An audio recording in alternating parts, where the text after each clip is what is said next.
yo lo primero que veo es algo así. Por ejemplo, me muestran algo así. Y me dicen, a veces me dan la fórmula, quién es f, por ejemplo, que yo, x cuadrado coseno de y, lo que sea la fórmula de acá, y me dicen quién es c. C me lo pueden decir de forma cartesiana, pero no me sirve. No puedo hacer la integral de línea con esta forma cartesiana, la paso a paramétricas, ¿no? Entonces de aquí me voy a que parametrizo, si no lo sé o ya lo recuerdo, como esta es una curva muy conocida, me acuerdo de que esta es una parametrización posible para la circunferencia de radio 2. ¿Estamos bien? Centrada en el origen. ¿Está? Cuando lo pasé a R, ahora sí, con esto puedo pasar esto que está acá arriba a una integral que yo sé hacer, que es la definida. ¿Cómo lo hago? Bueno, tengo que anotar este, es el inicial. Este que está acá es el valor final de la integral definida. F, donde dice x e y, lo reemplazo por los valores que me dan acá. Este es el x, este es el y, y esto lo escribo. Esto de reemplazar x por 2 coseno de t, reemplazar y por 2 seno de t, lo escribo como f de r de t. Este es el proceso que simboliza esta notación. Por favor, no se meta por acá. Vaya por allá. Gracias. La idea era que no aparezca en el video. Bueno, voy a tener que cortar. Y acá pongo diferencial de t. Pero no es suficiente. ¿Esto por qué? Porque al parametrizar aparece una posible deformación. Puede ser que la parametrización estire o contraiga algo de la curva. ¿A qué me refiero con que estire o contraiga? ¿Sí? Me refiero a que esta integral sin la f no me da la longitud verdadera de la curva. Si se fijan bien, esta integral da 2pi. Pero no es la longitud de esta curva. Porque yo sé que esto es una circunferencia. Y esto, la longitud de la circunferencia es 2pi por radio. ¿Y el radio cuánto vale? Entonces, esta, siempre que yo pase del mundo de la curva al mundo de la integral definida en el parámetro t, tengo que introducir un factor correctivo. Ese factor correctivo es ni más ni menos que el módulo de R'. Lo podés mirar como un proceso de sustitución. Pasar de la variable s de integración a la variable t de integración. O como un proceso de deformación. ¿Se entiende la idea? En este caso, pasar de la variable s a la variable t me contrajo el dominio de integración. El dominio de S es el dominio de... Ese es el parámetro longitud de arco. Y si es la longitud de arco, S va de 0 a 4pi, porque 4pi es la longitud total de la circunferencia de radio 2. Pero cuando me pasé de S a T, T no varía de 0 a 4pi, T varía de 0 a 2pi. Se contrajo el dominio de integración. Por eso, ¿qué hago? Lo multiplico por un factor correctivo. Si pasar de S a T me lo dividió por 2, para recuperar lo que debe valer esto, tengo que multiplicar por este factor que en este caso vale 2. ¿Se entiende? Y esta integral ahora sí me queda 4pi, porque módulo de R' vale 2. ¿Se entiende la idea de lo que hicimos? Entonces, ¿cómo es nuestro proceso de cálculo? Tengo algo que quiero calcular en el mundo de las curvas, en este caso en R2, y lo paso al mundo del eje R de la variable t entre 0 y 2pi. Rectifiqué el dominio de integración. Podemos decirlo. ¿Qué significa rectifiqué? Una curva la transformé en una recta, en una porción de recta. ¿Se entiende? Y tengo mi receta y mi factor correctivo. ¿Está? ¿Estamos en eso? ¿Cómo se calcula una integral de línea en un dominio curvo? Vamos ahora a nuestro objetivo de hoy. Quiero integrar en un dominio que es una superficie en R3. ¿Por qué lo quiero hacer? Bueno, no voy a abundar, pero sepan que estas integrales aparecen en la teoría de la electricidad, del magnetismo, en la teoría de fluidos y en alguna más. Haces integrales en dominios que son porciones de superficie. Y nos vamos a inspirar en esta receta que es hacer integrales en dominios que son porciones de curvas. ¿Me siguen la idea? No va a ser exactamente igual, pero nos vamos a hacer un análogo. Como también nos pasó en nuestra escolarización matemática, conocimos este tipo de ecuaciones para la circunferencia en general, salvo casos muy particulares, esto primero y esto después. Primero aprendimos que la circunferencia podíamos describirla con x cuadrado más y cuadrado igual a 4 y luego la parametrizamos mucho tiempo después en nuestro aprendizaje matemático. ¿Sí? Algo parecido nos pasa, por ejemplo, con esta ecuación. Si estudiaste el curso previo de matemática, esa ecuación en R3 sabrás que, primero, representa una verdadera superficie. ¿Sí? Si estudiaste más todavía, un poquito más, matemática del curso previo, sabrás que a esa ecuación yo, para conocer qué clase de superficie es esa en R3, lo que utilizo es el método de las trazas. ¿Se acuerdan cómo era? Yo agarro, tomo esa ecuación y la corto con planos paralelos a los planos coordenados. Por ejemplo, si la corto con planos a z constante, tengo una ecuación del tipo x cuadrado más y cuadrado igual constante al cuadrado, que es de este tipo. ¿Y qué son? Son circunferencias de radio z, cuando z es positivo, pero z también podría ser negativo. Y al elevar al cuadrado, me queda también una circunferencia. O sea que, si queremos hablar con propiedad, son circunferencias de radio módulo de z. ¿Estamos?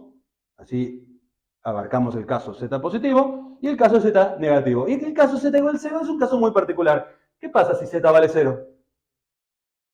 Hay un solo par de xy, tales que x cuadrado más y cuadrado valen 0. Como bien dijo acá el compañero o la compañera, no sé, es un punto. 0 en z tiene que ser 0 en x, 0 en y, el origen. Entonces, podemos graficar esto que está acá, algo así. Notemos que si z crece, el radio crece. Por lo tanto, tengo lo que se llama algo así, un cono matemático, que se compone de un semicono para z positivo y por simetría un semicono para z negativo, exactamente iguales, pero digamos simétricos, ¿no? Es como si yo pusiera un espejo en el piso y el de arriba refleja exactamente en el de abajo. ¿Está? Tenemos entonces, estamos por acá. Nuestro dominio está dado por una ecuación cartesiana, pero no nos sirve. Por lo tanto, lo primero que tenemos que hacer es aprender a cómo puedo yo pasar de una descripción cartesiana de una superficie a una descripción paramétrica. ¿Está? Inspirado en que si z es constante, me quedan circunferencias, voy a inspirarme en esta que está acá. Me tiene que quedar algo que tenga coseno y seno para las otras variables, ¿no? ¿Está? Entonces, tiene que haber algo que tenga coseno y seno para x y para y. ¿Sí? Entonces, acá meto lo que sea x. Acá meto lo que sea y. Obviamente, estoy en R3. Necesito un vector en R3. Tengo que mandar algo que sea lo que sea z. Tengo que construir algo y le tengo que meter algo ahí adentro. ¿Sí? Entonces, inspirado acá, tengo un parámetro que tiene que dar toda la vuelta, porque necesito que de la circunferencia de toda la vuelta. ¿Me siguen ahí? Por ejemplo, lo puedo llamar, si querés, parámetro U. Entonces, U es como el θ de polares, si querés. ¿Te parece bien? ¿Se acuerdan de polares? El θ de polares o de cilíndricas, si querés. ¿Ah? Bueno. Entonces, yo lo que necesito es que lo que está acá al cuadrado, más lo que está acá al cuadrado, me tiene que dar lo que está acá al cuadrado. ¿Hasta ahí estamos? Una manera de hacerlo es reconocer que yo dije que z, el módulo de z es el radio de la circunferencia. ¿Tá? Entonces, voy a definir una cantidad, la puedo llamar v, v y v. Entonces, veamos, analicemos qué pasa si v es positivo. ¿Es cierto que x cuadrado b coseno de u al cuadrado más b seno de u al cuadrado me da z cuadrado, o sea, b al cuadrado? ¿Es verdad? ¿Sí? No importa, acá con b positivo. Veamos qué pasa con b igual 0. ¿Es cierto que 0 por coseno al cuadrado, 0 por seno al cuadrado me da 0 al cuadrado? Venimos bien. B negativo. ¿Es cierto que este número negativo al cuadrado, me da este número negativo al cuadrado?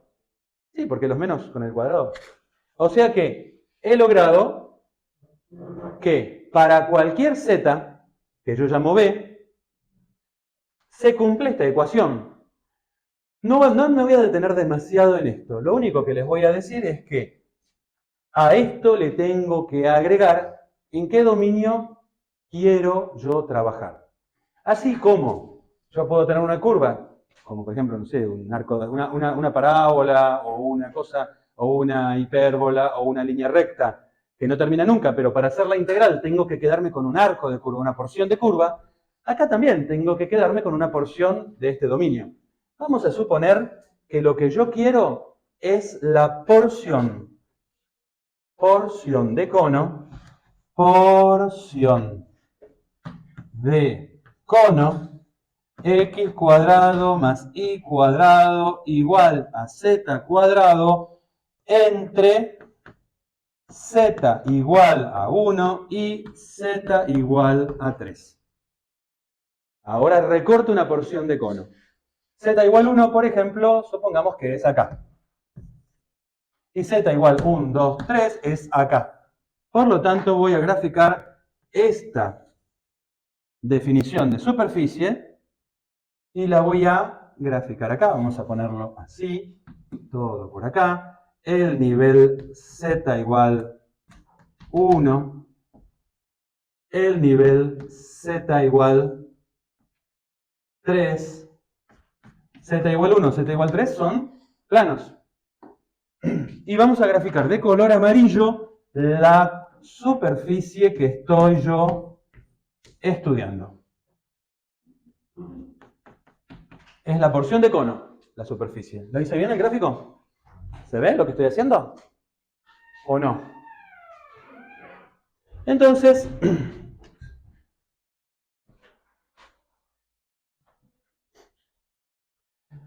voy a decirle a B, que es Z, que cumpla con estas condiciones.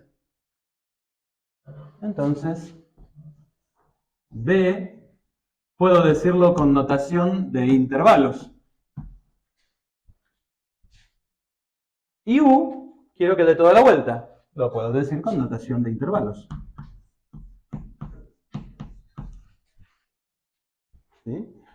He parametrizado todo lo que está dentro de este bloque amarillo, es la parametrización de la superficie. R depende de quién, de U y de B. R depende de U y de B.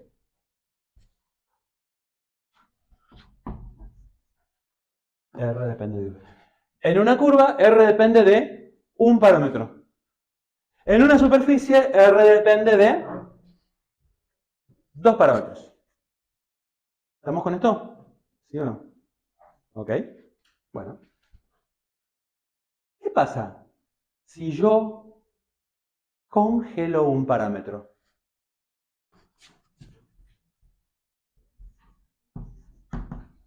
Congelo el parámetro b, no es vector, en una constante, supongamos k. ¿Qué le pasa a esto, a este vector? A ver, veamos. R depende de u y b es una constante. Entonces me queda k coseno de u, k seno de u, k. Es un vector que depende de ¿cuántos parámetros? O sea que si depende de un parámetro es una curva, donde x cuadrado más y cuadrado es constante de este tipo. O sea que esto me reproduce que para cualquier valor de z o igual a b igual a constante, las curvas son circunferencias que flotan en el espacio y pertenecen a la superficie. He cortado una porción de superficie con un z igual a b igual a constante. He congelado un parámetro. ¿Me siguen con esto? O sea que esta parametrización de superficie contiene infinitas circunferencias. ¿Se ve? Que ahí están metidas adentro. Yo grafiqué acá 3 nada más. Esta y esta. Pero hay infinitas. Para cualquier valor de los reales K entre B congelado entre K. Pero ustedes ya se acuerdan que alguna vez hicimos esto en el curso previo de matemática A, matemática antes. Yo tengo algo que depende de dos variables. ¿Y para qué congelo una? ¿Se acuerdan?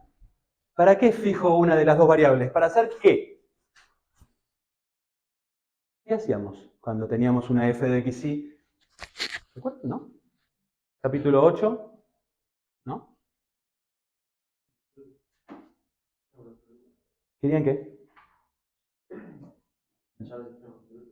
Bueno, pero antes, ¿qué necesito para hacer extremos? ¿Necesito saber? ¿Cuál es la herramienta para hacer extremos de funciones en matemática del curso previo? Derivar. ¿Cómo hago para derivar una función de dos variables? Las primeras derivadas, ¿qué eran? Agarrar una y congelar una y dejar que la otra varíe. Es lo que estoy haciendo acá. Entonces ahora les voy a preguntar, si yo congelé la variable b, lo que puedo hacer con esta es derivar r con respecto a u. ¿Y qué es la derivada del vector r de t cuando yo lo derivo a r de t? ¿Cómo se llama el vector r'? Sí, si r fuera posición y t fuera el tiempo de los físicos, esto sería una velocidad. Está bien, pero en general en matemática tengo una curva, tengo el vector posición r y el vector r', ¿cómo se llama? ¿Vector qué? Tangente. ¿Por qué se llama tangente? Porque es como a la curva. ¿Perpendicular a la curva? El gradiente era perpendicular, ¿se acuerdan? Y el tangente era en la dirección de la recta. Sí, está bien, pero ¿en qué dirección? Sí, ese sentido. ¿Y en qué dirección? ¿Se acuerdan que sentido es para dónde voy? Pero la dirección es la pendiente, por ejemplo, ¿no? Más o menos. Bueno, tengo una curva, entonces agarro acá mi curva. Esto es una circunferencia. Y acá tengo un punto. ¿Y cómo tengo que dibujar el vector tangente si estoy en el espacio?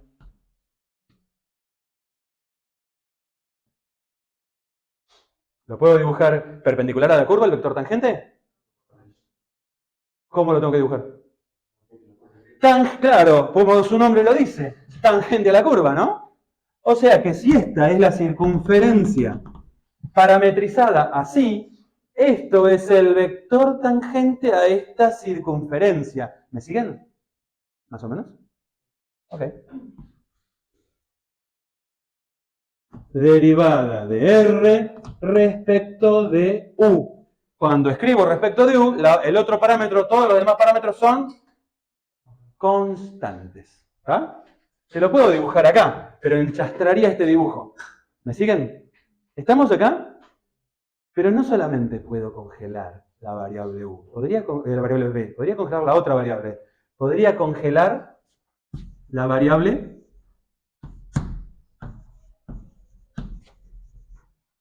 En vez de B, U.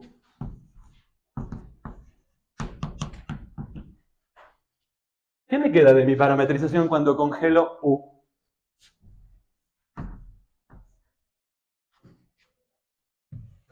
K, B, igual a,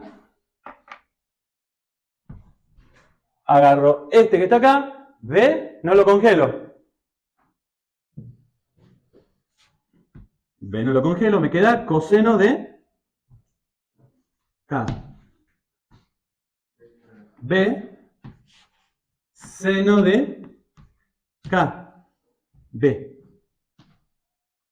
Y esto es un número, como decir un medio, un tercio, lo que quieras. Y esto es otro número, ¿sí? Si no lo reconocen así, te lo puedo contar así. O sea que X es número por B. Y es otro número fijo por B. Z es B. ¿Qué es en el espacio? Una curva X y Z, cuyas X y Z son funciones lineales de un parámetro. ¿Qué curva es? ¿Se acuerdan? Matemática curso previo. Si te confunde esto, le ponemos un valor. A por B, B por B, si querés, más 0, más 0, más 0. ¿Qué es esto? Una recta que pasa por el origen. Pero no me interesa toda la recta. Solo me interesa una porción de recta. ¿Sí? O sea que si yo congelo U, que te dije que era como el tita, si vos te acordás del tita de polares o el tita de cilíndricas, te acordarás que tita igual a U igual a constante es un semiplano. Lo hicimos en el pizarrón. ¿Sí? Todos los puntos del espacio R3 donde tita es constante es un semiplano vertical que forma un ángulo tita constante. ¿Estamos con eso? Más o menos. Tenés que recordar cilíndricas. Si no te acordás de cilíndricas, ok, podés repasar. Pero lo que digo es, yo corto con un tita igual a constante, con un semiplano vertical, interseco al cono, y lo que me queda es algo así. Una porción de línea recta vertical. Te la voy a dibujar acá. Esto es, supongamos que esto es el eje, este es el semiplano, y te queda una porción de recta. En un plano vertical, no es vertical, es en un plano vertical, ¿no? Porque el cono no te permite que la recta sea vertical, porque se abre, ¿no? ¿Se imaginan un cono cortado con un plano vertical? No te queda una recta vertical. Te queda una recta en un plano vertical. Que no es lo mismo. Que está inclinada. Acá tenemos nuestra recta. ¿Ah? Pero puedo hacer lo mismo que está acá. ¿Qué pasa si yo derivo R respecto de B? Y lo hago así porque congelé la U. ¿Qué me queda? Acá arriba me quedaba un vector tangente a la curva. ¿Cuál curva? Esta que está acá, circunferencia. Acá me queda otro vector tangente, pero a otra curva, que es la porción de recta que también está metida adentro del cono. Vamos a ponerlo en colores. Entonces, a este color naranja le dibujo el vector tangente. Y con esto voy a hacer amarillo. Amarillito, este que está acá, amarillito, vector tangente. Claro, el tangente a una línea recta apunta en la dirección de la línea recta, ¿no? Si derivan esto, van a ver que es el vector AA1, el vector director de esta recta. ¿Se acuerdan del vector director? Bueno, en este caso pasa eso porque es una línea recta. Entonces le vamos a poner a este vector el nombre derivada de R, la fórmula derivada de R respecto de B. Derivada de R respecto de U, derivada de R respecto de B. ¿Estamos hasta acá? ¿Qué estamos diciendo hasta ahora? Estamos diciendo que una superficie puede ser considerada como compuesta por dos familias de curvas que se obtienen cuando las parametrizás, cuando la tenés parametrizada, que se obtienen fijando un parámetro y dejando libre el otro. Entonces, el cono es una familia de infinitas circunferencias y a la vez esta porción de cono es una familia de infinitos segmentos. ¿Se ven lo que estoy haciendo con mi dedo? ¿Sí? Ok. Si lo tenés parametrizado, tenés a tu disposición no solo que las curvas tienen un sentido de recorrido, sino que también tenés a tu disposición un vector tangente para una familia y otro vector tangente para otra familia. ¿Sí? Nos va a interesar particularmente el caso en que estas superficies admitan plano tangente. ¿Se acuerdan de plano tangente del curso previo de matemática? Más o menos. ¿Se acuerdan de la palabrita esa tan hermosa que era diferenciable? Que amaban, todos los estudiantes aman la palabra diferenciable, les encanta en matemática en el curso previo. Qué bueno, qué lindo que es que nos enseñen esto de diferenciable. Bueno, si se acuerdan de eso, hoy pueden desempolvar un poquito, traerlo del viejo galpón de los recuerdos. Lo que necesitamos, lo que vamos a trabajar es con superficies que sean, puede ser que tengan puntas, ok, pero que las puedas partir en pedazos. Por ejemplo, acá el cono tiene una punta en el vértice, ahí pasan cosas raras. Pero no importa porque nos quedamos con una parte de cono que es suave. ¿Qué significa suave? Que es diferenciable en todos los puntos o que admite plano tangente. ¿Está? Entonces, la primera parte de la clase de hoy nos va a interesar, así como lo hicimos con la curva, pasar de cartesianas a parametrización, con un parámetro, las superficies pasar de ecuación cartesiana de una superficie a ecuación paramétrica de una superficie. ¿Sí? En este curso vamos a trabajar con algunas superficies. Obviamente, plano en R3, también lo vamos a querer parametrizar al plano. ¿Sí? Ustedes después verán cómo. Paraboloide, esfera, cilindro, cono y alguna otra más que me olvido, ¿sí? Que vamos a necesitar que sepan parametrizarlas. Y va a haber dos métodos. Uno es algo como lo que hice yo hoy y otro es el método de la proyección, que no lo voy a hacer ahora, va a estar en el libro, ¿sí? Vamos a discutirlo mesa por mesa. ¿Qué nos permite la parametrización? Nos permite obtener, pensar a la superficie como una familia de curvas. Si ustedes ven en los viejos apuntes de matemática A o en los videos, van a ver que hay las superficies las grafican muchas veces los programas de graficación como un grillado en el espacio. Como un grillado en el espacio. ¿Sí? Donde, por ejemplo, para un cono te van a representar familias de circunferencias y les vamos a pedir a estas familias que dos circunferencias diferentes no se corten. ¿Me siguen? ¿Sí? Acá lo pueden observar intuitivamente, que dos circunferencias diferentes no se cortan entre sí, no comparten puntos.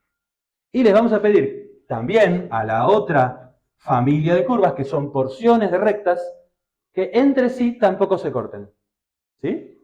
Esto también apareció cuando estudiaba en geografía en la escuela. El gran tema de la geografía, cuando vos salís de la escala pequeña, cuando te vas a la escala planetaria, se pone de manifiesto que nosotros vivimos en una superficie que en primera aproximación se parece mucho a una superficie esférica, que van a ver que hay juegos de líneas. Juegos de líneas, ¿cómo es? Bueno, existen los paralelos, ¿se acuerdan? Y también existen los meridianos, juegos de líneas, ¿sí? Salvo en los polos, no se cortan entre sí dos miembros de la misma familia. Por ejemplo, dos meridianos no se cortan entre sí, salvo en los polos. Los meridianos diferentes, ¿no? Los paralelos no se cortan entre sí. Bueno, entonces ya estamos acostumbrados, esto no es nuevo para ustedes, ya estamos acostumbrados en esta escuela a que las superficies a veces nos conviene describirlas con dos familias de curvas. ¿Ah? Y nos interesan las superficies que admiten plano tangente. ¿Y cómo voy a describir ese plano? Lo voy a describir con ayuda de estos dos vectores. ¿Cómo voy a hacer? Voy a calcular con una herramienta, que no sé si algunos la han visto o no, una herramienta para algunos nueva, como digo, que me permite obtener un vector perpendicular a otros dos. Levanten la mano acá quienes alguna vez estudiaron el famoso producto cruz. ¿Alguna vez vieron producto cruz? 1, 2, 3. Las demás personas, o sea, el 99% de la gente acá no sabe de qué hablo. Bueno, entonces voy a hablar brevemente de ese producto cruz. El producto cruz es una manera de obtener un vector perpendicular a otros dos. ¿Sí? Y con esto termino, no quiero seguir, pero vamos a seguir a las 11, ¿te parece, Eva? ¿Qué hora estamos? 9:15. Bueno, voy a enunciar el producto cruz y después lo vamos a retomar en el final de la clase.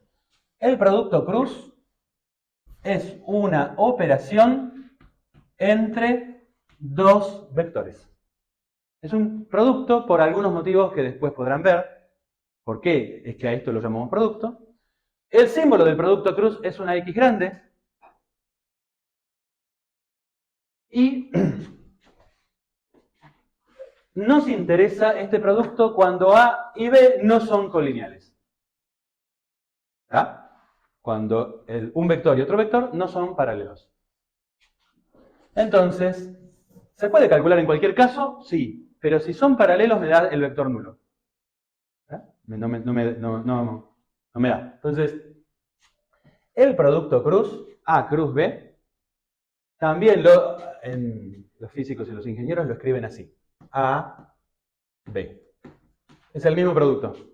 ¿Sí? Esto es para física, para ingeniería, esta es la notación de matemáticas. Producto cruz. Y los físicos y los ingenieros lo llaman producto vectorial. ¿Sí? ¿Recuerdan que en matemática del curso previo habían conocido el producto punto? Y que los físicos y los ingenieros lo llaman producto escalar. Lo anotan con la misma, creo que lo anotan con la misma notación. Producto escalar o producto punto. Bueno, el producto cruz es otro producto. Vos podés multiplicar estos dos vectores y te da un vector perpendicular a A y a B.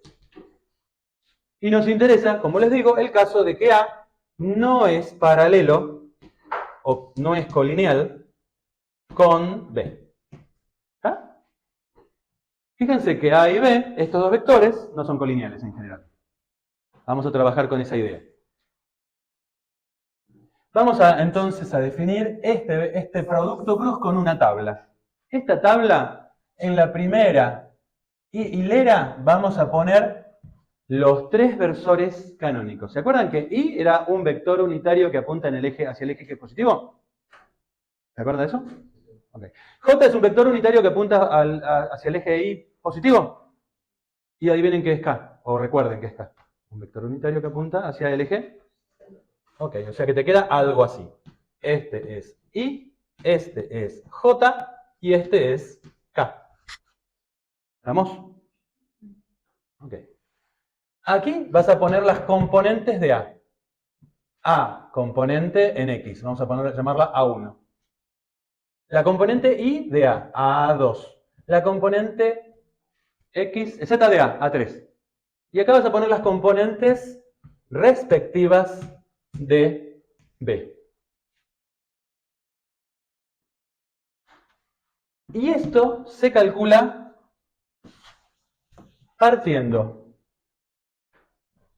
esta tabla en una suma de tres tablitas de 2×2. ¿Sí? Así lo van a hacer. Van a tomar el de arriba, le van a poner un pequeño más arriba y van a escribir acá, más I. Y van a poner acá una tablita. Y esa tablita es la tablita que resulta de eliminar la fila del I y la columna del I. O sea que, ¿qué te queda? A2, A3, B2, B3. ¿Me siguen lo que hice? Ya está. Ya hicimos todo lo que queríamos hacer con el I. Le agrego un menos acá. Y pongo acá menos J. Y de nuevo creo una tablita de 2×2 que de nuevo resulta de tomarla de arriba y eliminar la fila del J y la columna del J. Si elimino la fila del J y la columna del J, ¿qué queda?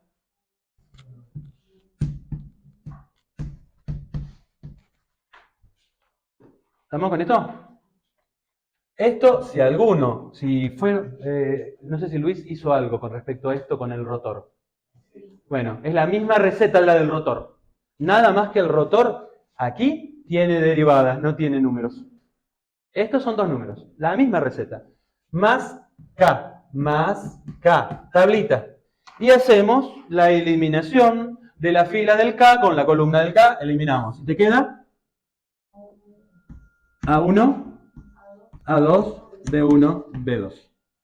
A esto, ven que te quedó, esto es un número. ¿Cómo se calcula este número? Con la regla de las diagonales. Esto es la diagonal principal A2 por B3 menos la diagonal antiprincipal A3, B2. La diagonal principal es la que inicia arriba a la izquierda y baja. Y esa va positiva. ¿Está? Como es más I, listo, menos J. La diagonal principal, A1 por B3 menos A3, B1.